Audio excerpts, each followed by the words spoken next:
Staples Center. It's time for the NBA, live on 2K Sports. This is Kevin Harlan with Steve Kerr and Clark Kellogg alongside. And our sideline reporter tonight is Doris Burke. The starting fives for our game. Here are tonight's starting lineups. You talk about an impact player, that's Blake Griffin. Well, everybody knows around the league that if you get in Blake Griffin's way when he has a head of steam going, you're going to end up on his poster at some point. So, since coming into the league, I think he's become as intimidating a player as we've seen. I agree. It's just not posterizing people either, Steve, although he does a bunch of that. When he gets a steal and has a free lane to the basket on a breakaway, there's a good chance the crowd's going to see a mini dunk contest from Blake. This homestand ends here for the Clippers as they get ready to hit the road. The good news, Derrick Rose is back, recovered and ready to get back into the thick of things. Evan, you know, injuries can really be tough. The pain, the rehab, the monotony, not being able to help your team out on the court, all of that weighs on you. I'm sure he's excited and relieved to be back in uniform. Oh, no question, Clark. He's been working so hard to get to this point. And when you get injured and you have to sit out for a while, it just really makes you appreciate getting back onto the court.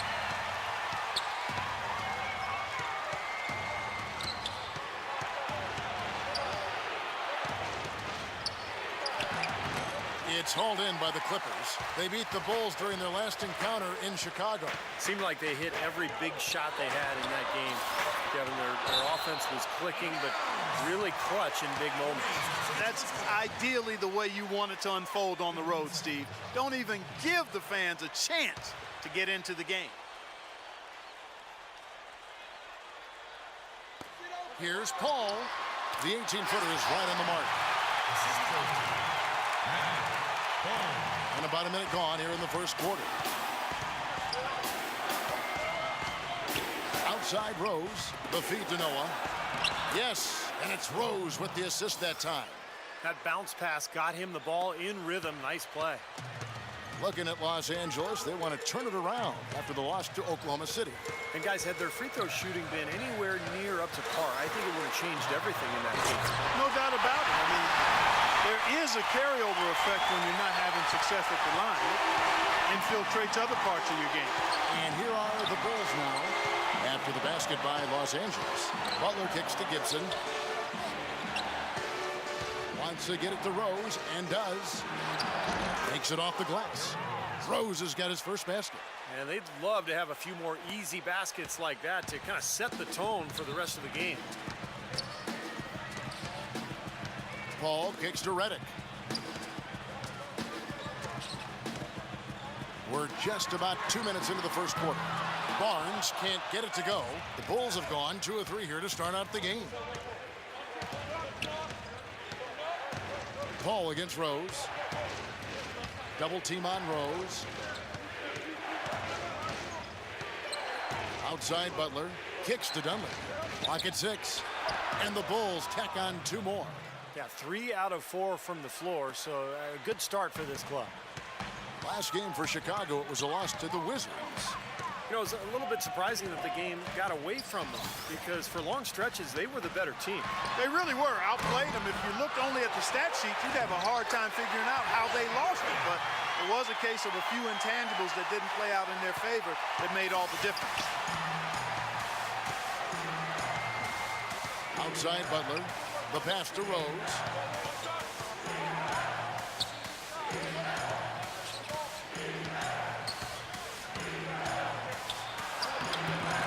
That is good. Rose has got his second basket of the night. Really aggressive play, taking it to the rim against the big man. Tell you what, I love that fearless attitude. Paul, right side. There's the dish to Redick. Pass to Barnes. Takes the 3. And yes, sir, that one drops. They really can't allow him too many open looks like that. I mean, that's just inviting trouble. Bulls trail by 3. Just over 3.5 minutes gone here in the first. Rose goes in and misses it off the right side of the rim. Well, as far as jump shots go, that's as high percentage as it gets. I'm not sure how that didn't go down. Jordan dishes to Paul.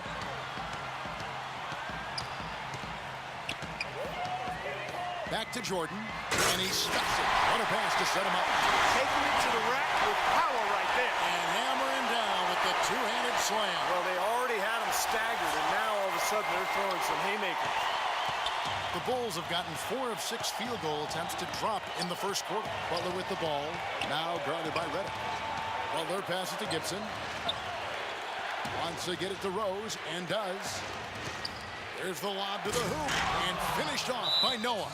You could see the eye contact there. Gave a little nod and then burst to the rim for the alley-oop slam. No doubt, Clark. They're teammates with a terrific feel for each other out on the floor. And what a play to make it a close game, a potential momentum builder. And the Clippers decide to take their first time out here. Some changes for Chicago. Boozer, he's checked in for Gibson. Heinrich comes in for Mike Dunleavy. And DJ Augustine subbed in for Derrick Rose. 1:39 left here in the first quarter. Davis setting the pick for Paul. Paul gets a screen from Davis. Three-point range try is off from Chris Paul. Bulls trail by 3. Heinrich with it, and Granger picks him up defensively. Heinrich kicks to Boozer. Feeds to Noah. The Clippers grab the miss. Well, one of his issues is he's a player that just does not excel at fighting through contact on his way to the rim. Paul dishes to Granger.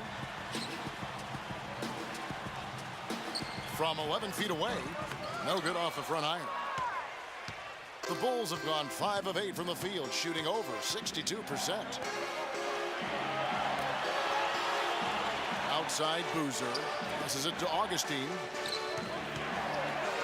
He feeds it to Noah. It's stolen by Davis. And here we go. Fast break. Paul's got it. And there's Darren Collison on the assist by Paul. That's how you make an impact with defense. Once the steal is made, you know they're going to be scattered. The floor is open. Take care of business. Yeah, that's right. So you push it. That's the best opportunity for points on the break. This lead, I think, is headed north. Boozer and the Bulls with another miss. Clippers leading by 5. Collison, the pass to Paul. Paul gets a screen from Davis. Back to Collison. And here's Barnes for 3, and he gets it to go. Barnes has got 6 points. 5 seconds left in the first quarter. Shot from the top of the key. And that concludes.